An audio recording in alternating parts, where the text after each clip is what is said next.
আজকে আমি মূলো এবং মূলো শাক ওই দুটো মিলে একটা তরকারি বানিয়েছি, সেটাই তোমাদের সাথে শেয়ার করব। শীতের সিজনে ঠিক এইভাবে একবার বানিয়ে খেয়ে দেখতে পারো, দারুণ স্বাদ হয় খেতে, ভাত রুটির সাথে জমে যাবে পুরো। তাহলে আর বকবক না করে রেসিপিতে যাওয়া যাক। বন্ধুরা, আপনারা দেখছেন কুকিং হাউস অফ অনিমা। আজকে একটা মূলোর রেসিপি তোমাদের সাথে শেয়ার করব। তার জন্য দেখো আমি দুটো মিডিয়াম সাইজের মূলো নিয়ে নিয়েছি। সম্পূর্ণ নিরামিষ একটা রেসিপি। আমি এই মূলোর শাক এবং মূলো এই দুটো দিয়েই একটা রেসিপি করব। তার জন্য প্রথমে আমি মূলোগুলো কেটে নেব।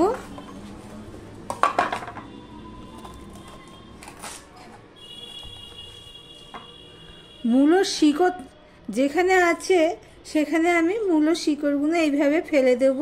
মূলোগুলো অবশ্য আমি একবার ধুয়ে নিয়েছি, ভালো করে ধুয়ে নিয়েছি। এবার মূলোগুলো এই ডাঁটিগুলো আমি ফেলে দিলাম। এবার মাঝখান দিয়ে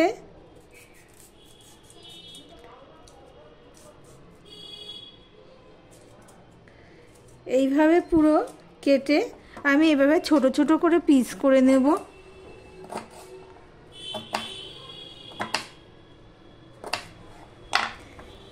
এইভাবে আমি ঠিক ছোট ছোট করে পিস করে নিচ্ছি। দেখো মূলোগুলো সব আমি কেটে নিয়েছি। এবার এর সাথে একটা মিডিয়াম সাইজের আলু নিয়ে নিয়েছি। এবার আলুটাকেও আমি কেটে নেব। মূলো যেভাবে ছোট ছোট করে কেটেছি, আলুটাকেও আমি এইভাবে ছোট ছোট করে কেটে নেব।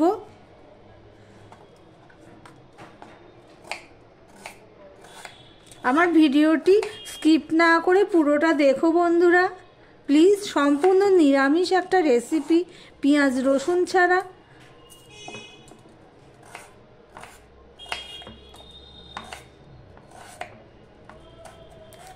আলুটাকেও আমি পাতলা পাতলা করে কেটে নিয়েছি। মূলো যেইভাবে পাতলা পাতলা করে কেটে নিয়েছি, আলুটাকেও এইভাবে কেটে নিয়েছি। মূলো শাকটাও কেটে নেব। এই মূলো শাকের যে এই ডান্ডিগুলো আছে এগুলো আমি বাদ দিয়ে দেব। দিয়ে মূলো শাকটা আমি কুচিয়ে নিচ্ছি।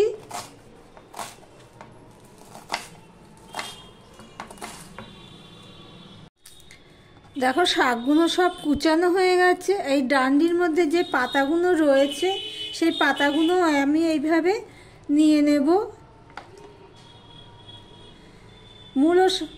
মূলো শাক তো অনেকভাবেই খেয়েছি। এইভাবে মূলো আর মূলো শাকের একটাই রেসিপি, একবার ট্রাই করে দেখতে পারো এই শীতের সময়।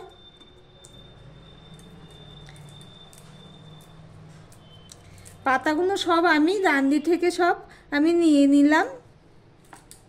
দেখো কড়াই বসিয়ে দিয়েছি বন্ধুরা। কড়াইটা গরম হয়ে গেছে। এবার এর মধ্যে আমি সর্ষের তেল দিয়ে দিলাম 2 চামচের মতো।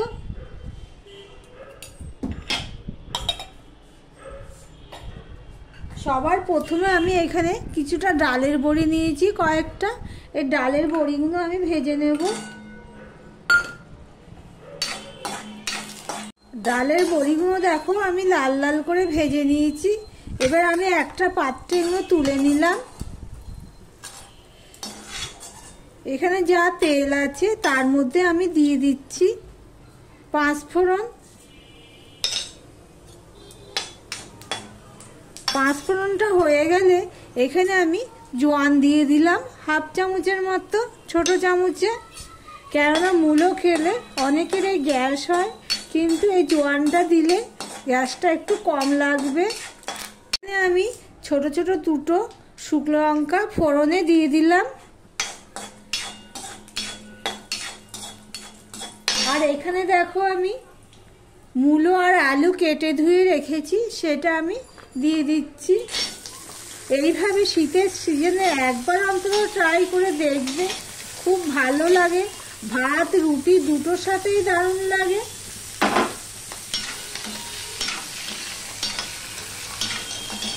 এখানে আমি এবারে একটু নুন দিয়ে দিলাম।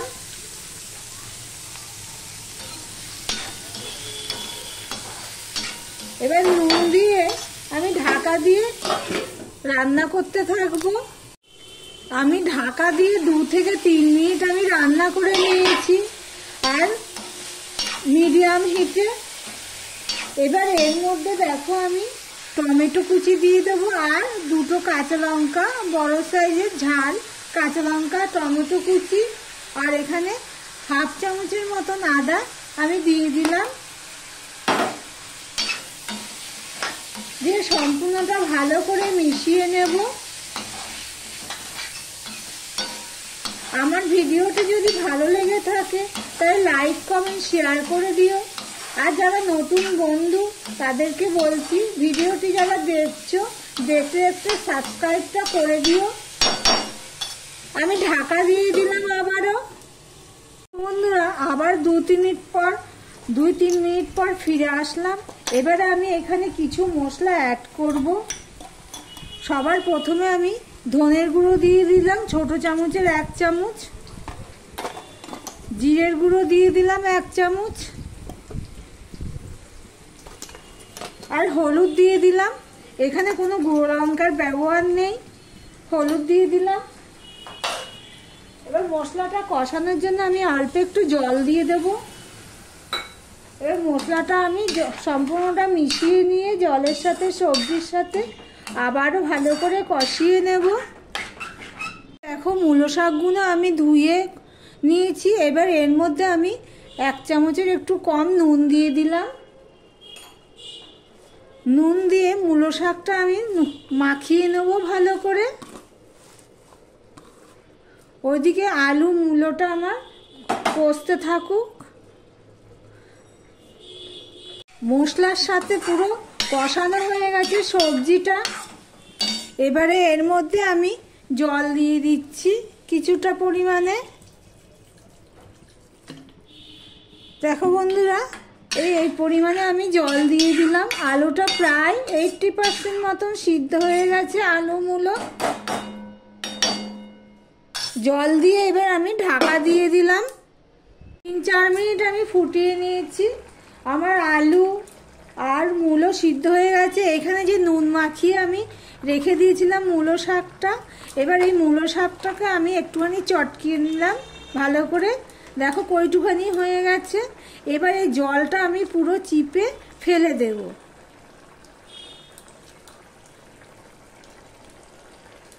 দিয়ে আমি উপরে দিয়ে দিলাম। দেখো মূলো শাকের পুরো জলটা আমি নিগড়ে ফেলে দিলাম।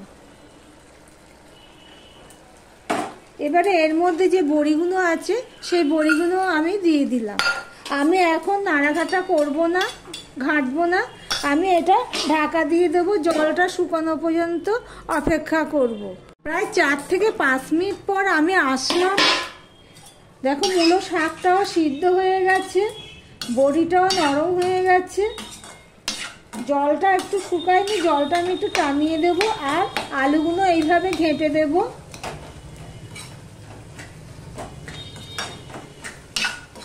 এদিকে দেখো আমি একটা পেস্ট বানিয়ে নিয়েছি। এই পর্যন্ত যারা ভিডিওটি দেখছো লাইক দিতে ভুলে গেছো, লাইকটা চট করে দিও। এখানে দেখো আমি সর্ষে, সাদা সর্ষে বাটা, হলুদ সর্ষে বাটা 2 চামচের মতন হবে, সেটা আমি দিয়ে দিচ্ছি।